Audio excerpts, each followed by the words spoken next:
오늘은 역대상 6장 말씀을 함께 나눌게요. 1절, 2절 말씀을 읽고 시작합니다.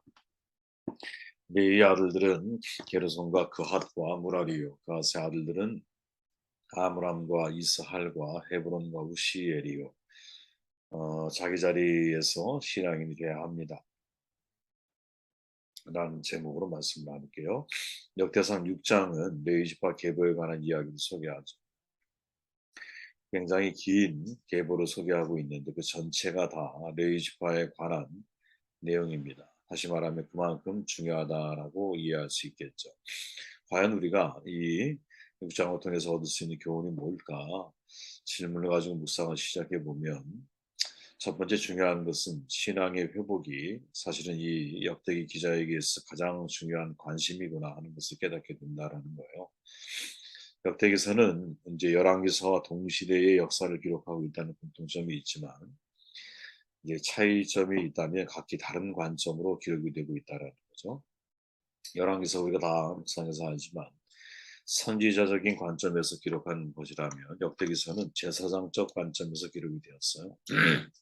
달리 말하면 열왕기서는 왕을 중심으로 한 이스라엘의 정치 역사에 초점이 맞춰져 있다면 역대기서는 예루살렘 성전 중심으로 한 신앙적인 측면이 훨씬 더 강조되어 있다는 거죠. 기록 시기도 약간 차이가 있거든요. 우리가 잘 아는 대로 열왕기서는 남유다 멸망 이후 1차 바벨론 포로 귀환 그 사이 어느 시점에 기록이 되었다 추정을 하고 있고 역대기서는 2차 바벨론 포로 귀환 이후에 기록이 되었어. 그 사이 간격이 한 80년에서 100년 사이가 되니까 굉장히 긴 차이가 있죠.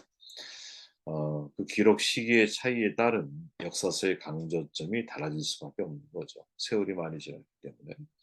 이스라엘이 하나님께 범죄하여 멸망당했기에 역대기서에서 하나님의 자비로 인해서 바벨론 포로 귀환을 한 이 사람들에게 무엇이 제일 중요하냐? 그건 신앙이다.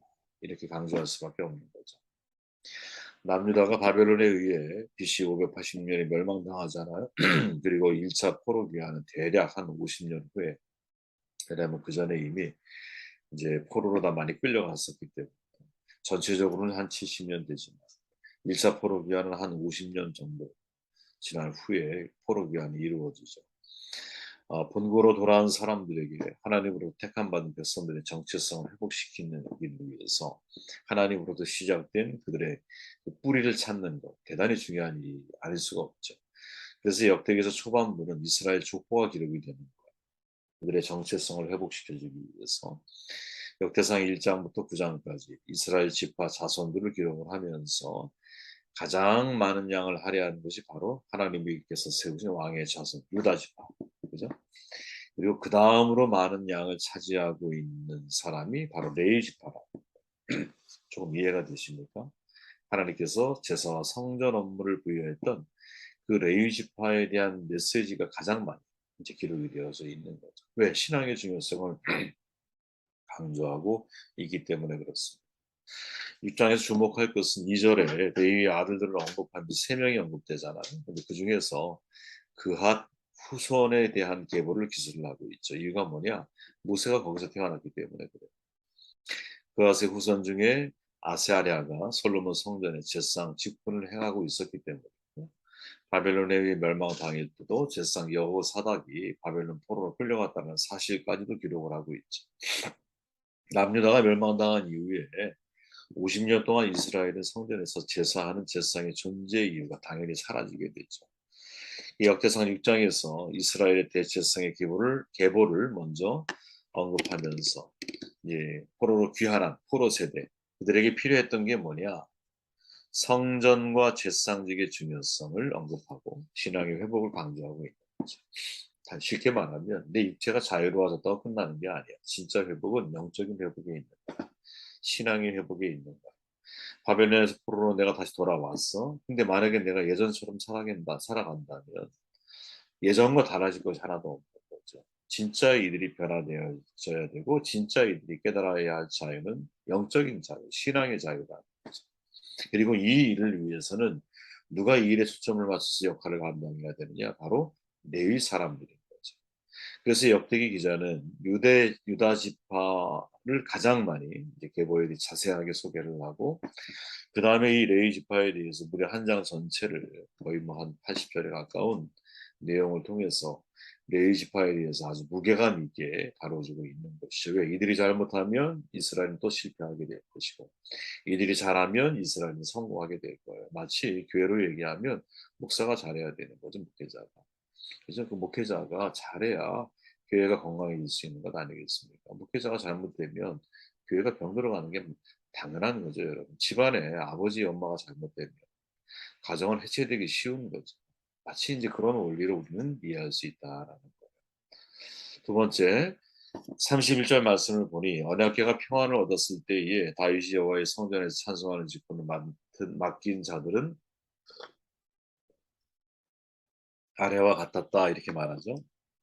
언약궤가 평안을 얻을 때에 포로에서 귀환한 이스라엘 백성의 궁금증이 뭐냐? 하나님에게 하나님의 통치 원리가 뭐냐? 어떤 원리로 우리가 인생을 살아야 되느냐? 당연히 이런 정체성에 대한 질문에 해답을 찾는 거죠. 왜? 생각해 보세요. 끌려갔던 세대들은 거의 다 죽었어.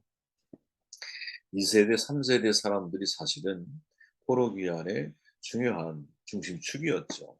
그들은 당연히 물론 구두상으로는 부모를 통해 신앙의 전수를 받았겠지만 실제적으로는 여러분 그들은 자신의 정체성에 대해서 다시 한번 분명하게 세워야 할 중요한 타이밍에 서 있는 거죠. 역대기 족보가 관심하고 있는 것, 성전 중심 또 바른 신앙 교육에 대해서 초점이 맞춰져 있죠. 너무나 당연한 거예요. 그래서 역대기에는 성전 건축 과정과 공헌식을 매우 중요하게 다루고 있거든요. 그리고 그 성전에서 예배하고 헌신한 레위 지파의 족보를 유다 지파 외에 중요하게 다루고 있는 거예요.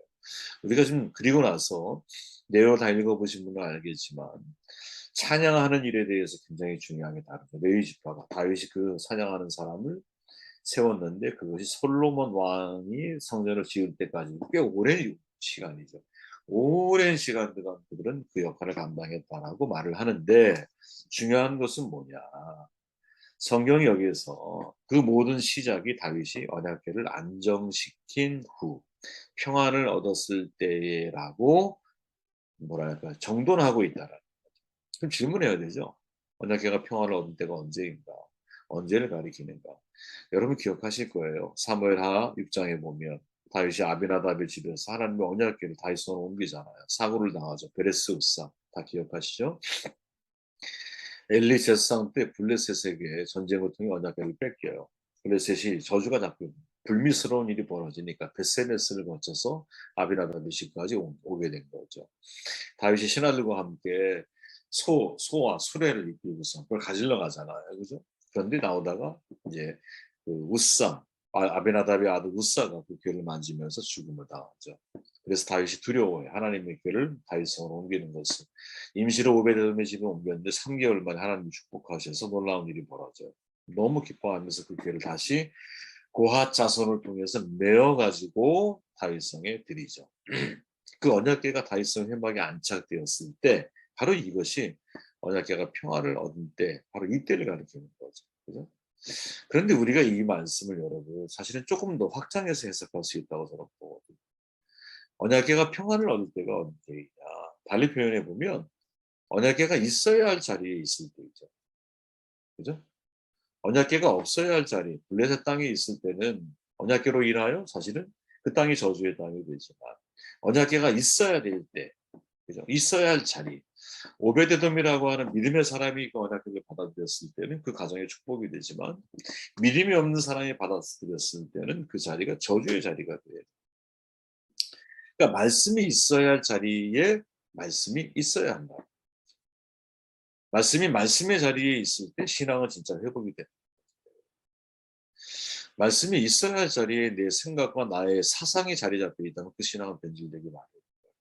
저는 여러분 이 시대에 말씀의 전달자들을 정말 많은 사람들이 정말 잘못된 분들이 많이 있다고. 말씀의 도덕들은 여러분 엄밀하게 말하면 영혼의 사냥꾼이잖아요. 그렇죠? 거짓 말씀의 해석자들 성경을 빙자해서 자기 말을 전하죠. 자기 말을 전해요.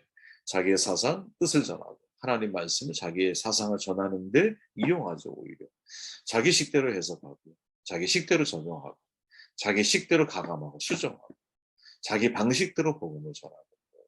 그래서 여러분 영혼을 살리는 게 아니에요. 영혼을 결국 죽이죠. 과정 중에는 영혼을 기쁘게 할 수 있어. 그러나 결과적으로 놓고 보면 영혼이 죽는다라는 거예요. 날마다 하나님 말씀 앞에서 자기 몸을 쳐서 복종시키고 그 말씀에 따라 죽고 살기를 반복했던 사람이 누구? 바울이잖아요. 그 바울이 전하고 있는 복음과 바울이 말하고 있는 다른 복음은 엄밀한 의미에서 엄청난 차이가 있는 거죠. 차이가 뭘까? 그 말씀이 내 삶이 돼서 전하는 사람과 삶이 되게 만들기 위해서 전하는 사람과 그죠? 자기의 생각을, 자기의 마음을, 자기의 사상을 말씀을 이용해서 전하는 사람과는 엄청난 차이가 있다. 예레미야 선지자가 말하잖아요. 예레미야 선지자. 이렇게 말하죠. 그러므로 만군의 여호와께서 선지자에 대하여 이와 같이 말씀하시니라. 보라, 내가 그들에게 쑥을 먹이며 독한 물을 마시게 하고 있는 사악이 예루살렘 선지자로부터 나와서 온 땅에 퍼짐이라 하시니라. 만군의 여호와께서 이와 같이 말씀하신 너희에게 예언하는 선지자들의 말을 듣지 말아라. 그들은 너희에게 헛된 것을 가르치나니 그들이 말하는 묵시는 자기 마음으로 말하는 미하는 것이요 여호와의 입에서 나오는 것이 아니요. 저는 가장 위험한 사람이 누구예요? 자기 생각을 하나님의 말씀이라고 주장하는 사람이죠. 자기 마음을 마치 하나님의 음성을 들은 것처럼 사람들이 기만해요. 어제도 어떤 분을 만났는데 이제 교회에 이제 또 다시 이제 신앙생활 하기를 원하고 아마 이번 주부터 교회 생활, 신앙생활 하시게 될 것 같아요. 그동안 거치면서 이런 분들을 만난 거죠. 이런 분들을 만나서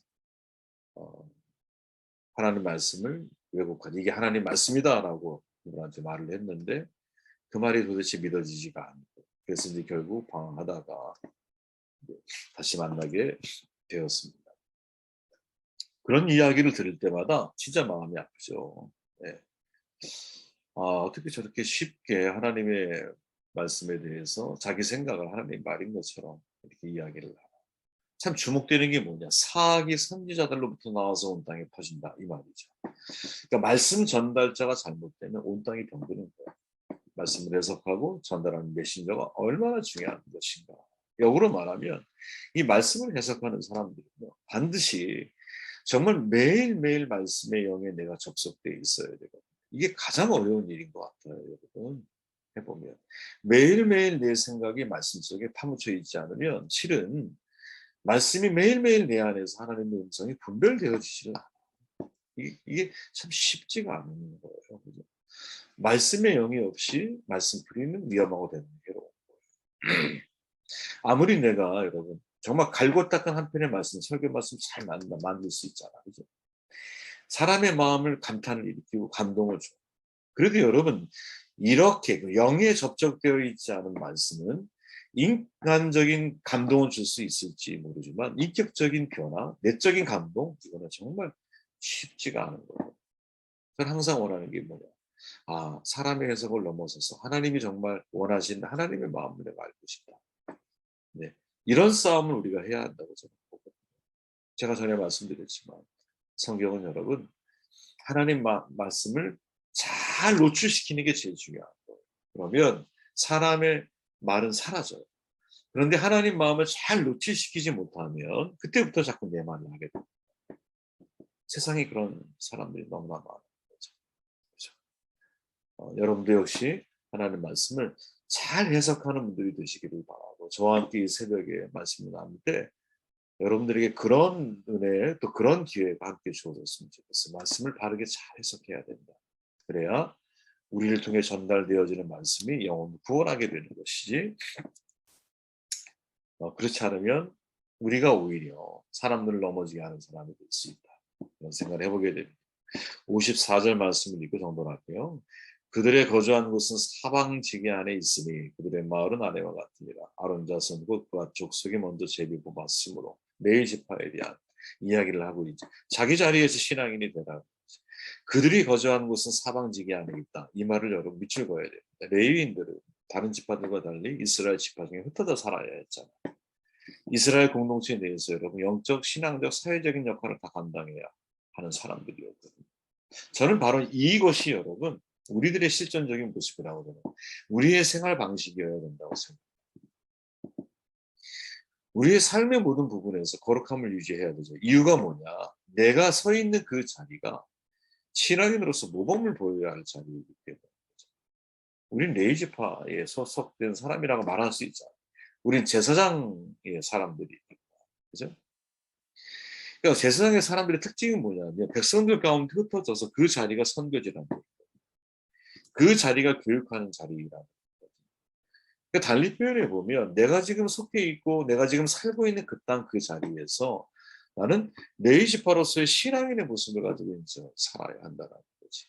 이게 진짜 그리스도인의 실존적인 모습이어야 되고 이게 우리의 정체성이다.